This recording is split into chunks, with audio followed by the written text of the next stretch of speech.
Hello everybody, welcome to Comprehension session 4, and today we're going to be focusing on some prediction.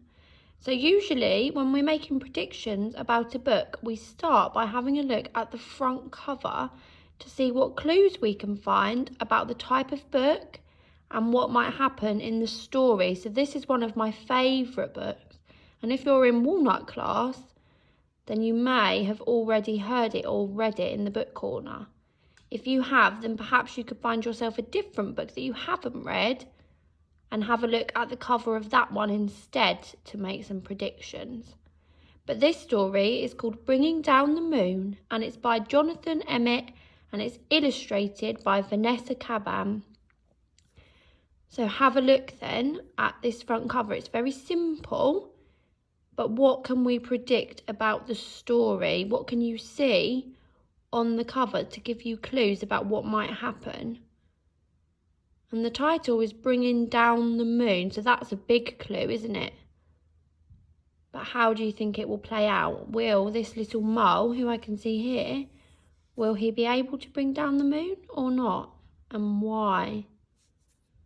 So if you've got a pencil and a piece of paper, perhaps you could write down some of your predictions now, and then when we finished reading, you'll be able to say whether or not your predictions were true.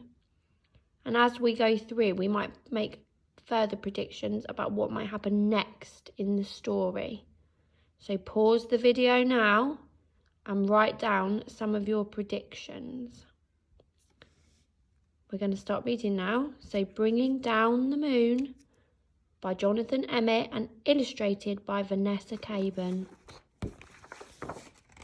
Beautiful illustrations. Hot diggity, exclaimed Mole as he burrowed out of the ground one night. Whatever's that? The moon was hanging in the sky above him like a bright silver coin. Mole thought that it was the most beautiful thing he had ever seen. So that's a clue as to why he wanted to bring down the moon, isn't it? He thought it was beautiful. Whatever it is, I must have it, Mole said to himself. I know. I'll jump up and I'll pull it down. Thump, thump, thumpety bump. Mole was so busy jumping, he didn't think about the noise he was making. And he woke up Rabbit in her burrow. Or what do we think Rabbit's going to say to Mole? Is she going to be happy? Have a think, write down your prediction. How is Rabbit going to react to being woken up? Mole, said Rabbit, what on earth do you think you're doing? Oh, hello, Rabbit, said Mole.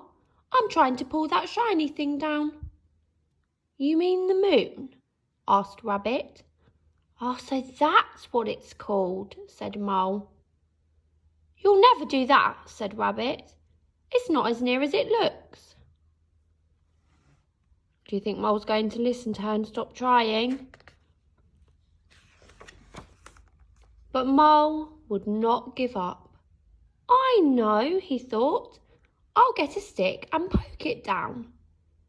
He found a long stick and poked it up at the moon. Swish, swish, swishety swish. Mole was so busy poking that he tripped over Hedgehog in his bed of leaves. Oh dear. Mole, grunted Hedgehog. What in the weevil are you up to? Oh, hello, Hedgehog, said Mole. I'm trying to poke down the moon. You'll never do that, said Hedgehog. It's not as near as it looks. How do you think Mole might be feeling? All of these people telling him that he can't do what he's planning on. But Mole would not give up. I know, he thought. I'll throw something at it and knock it down.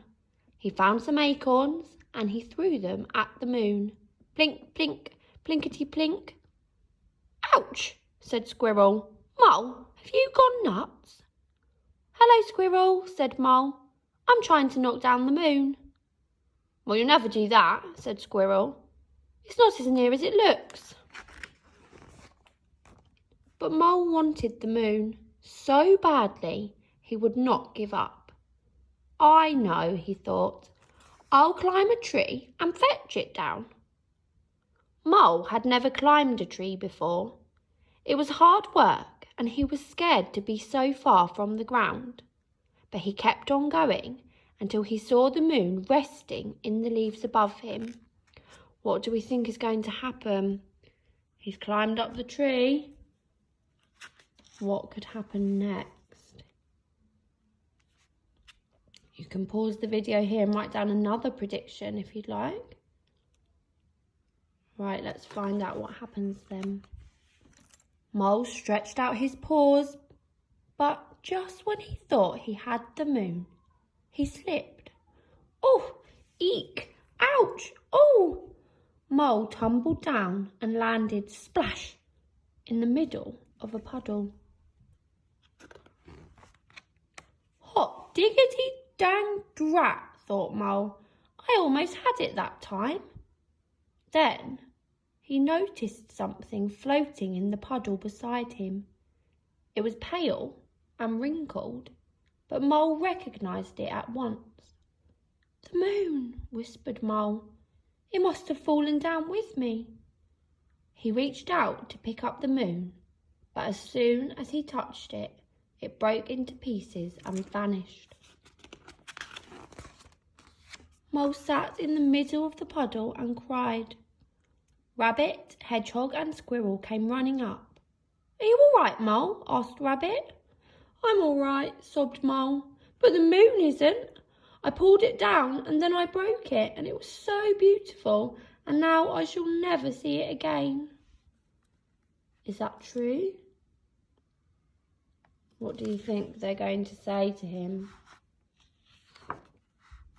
Oh, Mole, said Rabbit, you couldn't have pulled down the moon. And you couldn't have broken it, said Hedgehog. And you'll certainly see it again, said Squirrel. Look. High up in the sky above them, the moon was coming out from behind a cloud. Oh, whispered Mole, and it's just as beautiful as ever. Mole, Rabbit, Hedgehog and Squirrel stood and stared up at the moon together. It is beautiful, said Rabbit. Very beautiful, said Hedgehog.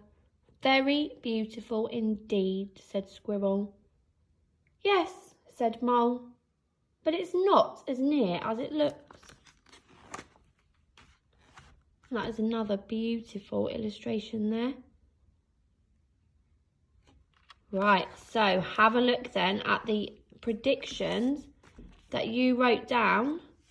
Were you correct about what might happen in this story? Have a look and see. Sometimes it's fun to make predictions and for them not to be correct, because then that means the story is a real surprise, doesn't it? So thank you very much for listening, and I'll see you in the next comprehension video. Bye.